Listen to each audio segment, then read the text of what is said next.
नमस्कार, मैं हूं पुष्कर। पुष्कर बिहारी ब्लॉग में आपका स्वागत करता हूं। मैं बात करूंगा पनौती शब्द की। आखिर ये पनौती शब्द है क्या चीज़? तो देखिए, यूट्यूब में आपने देखा होगा कि यूट्यूब, फेसबुक वगैरह में जो पनौती शब्द है और ट्विटर वगैरह में है, इसमें ट्रेंड कर रहा है पनौती।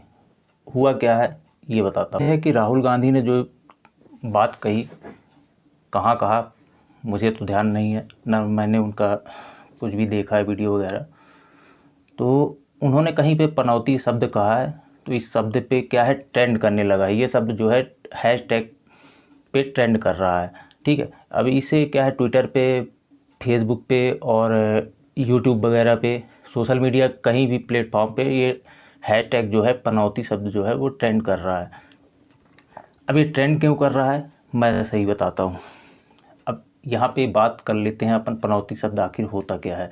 देखिए, पनौती शब्द क्या होता है, एक टाइम फ्रेम होता है। उस टाइम फ्रेम में क्या होता है कि ना तो जीतने वाले को खुशी होती है और ना ही हारने वाले को खुशी होती है, या यानी दोनों ही टाइम फ्रेम एक ऐसा होता है जो शून्य की कैटेगरी में। सीधा सीधा कहने का मतलब ये है कि ना तो जीतने वाले को खुशी और ना ही हारने वाले को गम। तो कहने का मतलब मेरे यही है कि उस टाइम फ्रेम को आप एक पनौती टाइप से आप कह सकते हैं, जहाँ पे एक मदहोशियत जो होती है वो आपको नज़र आती है सामने फील्ड पे। यानी एक्चुअल आप फोकस जिस पे देखते हैं, यानी आप फोकस कर रहे होते हैं फील्ड पे, आपको ये लगता है यार कि यहाँ पे कुछ गलत हो रहा है, यानी सही नहीं हो रहा है कुछ भी।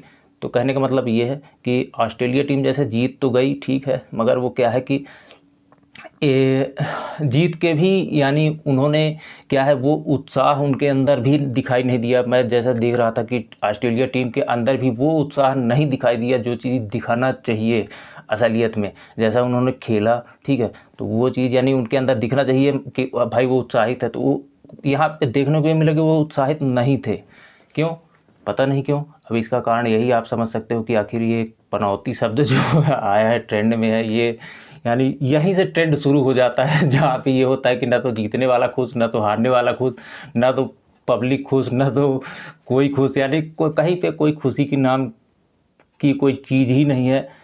यहाँ पे एक शब्द निकल के आता है सामने जो कहीं ना कहीं ट्रेंड करने लगता है। अब पता नहीं ये शब्द कहाँ से निकला, क्यों निकला, किसने निकाला, कब इस पहली बार इसको किसी ने बोला, ट्रेंड किया, ठीक है, तो ये बहुत पहले की बात है। अब पता नहीं पनौती शब्द का अर्थ क्या है। नेपाल पे नहीं जाऊंगा मैं कि नेपाल में क्या हुआ था। नेपाल में कोई शहर है, शायद छोटा सा कस्बा टाइप से है, वो उसका नाम पनौती है।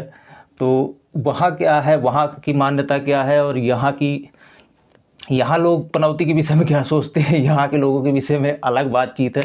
मगर ये शब्द जो है ना, ये जम के ट्रेंड कर रहा है, इसीलिए मैंने वीडियो भी बनाया कि भाई पनौती आखिर ये है क्या चीज़। तो एक टाइम फ्रेम है, कहने का मतलब मेरे सीधा सीधा यही है कि एक टाइम फ्रेम है जो कि जिस पे ना तो हारने वाला खुश है और ना ही जीतने वाला खुश है, ना ही पब्लिक खुश है, ना कोई खुश है। और कहने का मतलब सब केवल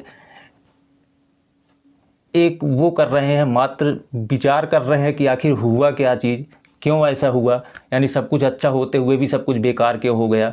तो ये एक ट्रेंड बन गया। और राहुल गांधी ने यहीं पे कहा कि भाई जीतते हुए, यानी जीत भी जाते, कर रहे थे, अच्छा कर रहे थे, मगर ऐसा टाइम फ्रेम हुआ कि भाई पनौती लग गई, पता नहीं क्या हुआ। तो वो पनौती जो है तो वो ट्रेंड करने लगा ट्विटर पे और ये सब प्लेटफॉर्म पे। तो अब इस शब्द का अर्थ जो है वो कई विचारक जो है वही लग जाएंगे। अभी ये ट्रेंड कर रहा है यूट्यूब में ना, तो आप देखोगे कि यूट्यूब में, फेसबुक में अभी बहुत सारे लोग बाग बैठ जाएंगे और वो ये देखेंगे कि यार पनौती आखिर होता क्या है यानी उसमें अर्थ विशेष ढूंढना शुरू करेंगे। एक तरफ से वो आदिकाल से लेके आज तक का पूरा ढूंढेंगे, यार पनौती होता कहाँ है, क्या, कैसे, ये सब चीज़ें पता चलेंगी। तो ये एक टाइम फ्रेम है, सीधा सीधा कहने का मतलब मेरे यही है कि टाइम फ्रेम, मेन शब्दों को का जो चयन होता है वो टाइम फ्रेम की वजह से होता है। टाइम फ्रेम अगर जिस यानी सिचुएशन को वो प्रोजेक्ट करता है, उसी सिचुएशन पे वो शब्द जो है वो सामने आते हैं। और उन शब्दों को क्या है कि जिन शब्दों का कोई अर्थ नहीं होता है, जिन शब्दों का कुछ भी यानी शून्य होते हैं वो शब्द, उन शब्दों को क्या है ट्रेंडिंग में जो आते हैं वो उनका कोई अर्थ नहीं होता, यानी उनको कोई ढूंढ नहीं पाता यार आखिर ये है क्या चीज़, है ना। तो कहने का मतलब मेरी यही है। अब बाकी आप समझ ही चुके होंगे कि पनौती आखिर वहाँ पे क्यों बोला गया, कैसे बोला गया, और कारण क्या था, सिचुएशन क्या थी, फील्ड क्या था, कहाँ पे हुआ ये सब चीज़ें। तो ये सब बातें अलग अलग हो सकती है, अलग अलग जगह की बातें हैं। कहाँ बोला गया, कहाँ से अपलोड हुआ, कहाँ से यूट्यूब पे आया, कैसे आया, क्या हुआ, ट्विटर पे कैसे गया। तो ये सब चीज़ें क्या है कि जांच का विषय हो सकती है, मगर जहाँ तक मेरा सब्जेक्ट यही है कि शायद हो सकता है कि अपने भारत में जहाँ तक यही है कि भाई पनौती शब्द जो हो, यानी जहाँ तक मैं अभी मैंने जो एनालाइज किया है, यानी किसी भी शब्द को, यानी मैंने अगर छांटा है, शॉर्ट लिस्टेड की है, तो शॉर्ट लिस्टेड में मेरे को समझ में यही आ रहा है कि पनौती शब्द जो है वो एक मदहोशियत का शब्द है कि यानी कोई भी काम बिगड़ गया तो कहते हैं अरे पनौती लग गई, ये सब चीज़ें। तो यानी यहाँ का एक ट्रेंड है जो बोल देते हैं लोग कि अरे यार तुम आ गए तो पनौती लग गई, ये फलाना ढिकाना, ऐसा कुछ हो सकता है शायद। चलिए फिलहाल के लिए इतना ही। वीडियो अगर सही लगी हो तो चैनल को लाइक एंड सब्सक्राइब ज़रूर करिए, एंड बेल आइकन करिए ताकि नोटिफिकेशन वगैरह आपको मिल सके। ऐसे ही ट्रेंडिंग शब्द लेके बाद में फिर से आते रहेंगे। मैं नहीं लेके आऊँगा, ये टाइम फ्रेम लेके आएगा, मैं नहीं लेके आऊँगा, टाइम फ्रेम होता है सब कुछ। चलिए फिर नमस्कार, जय हिंद, वंदे मातरम।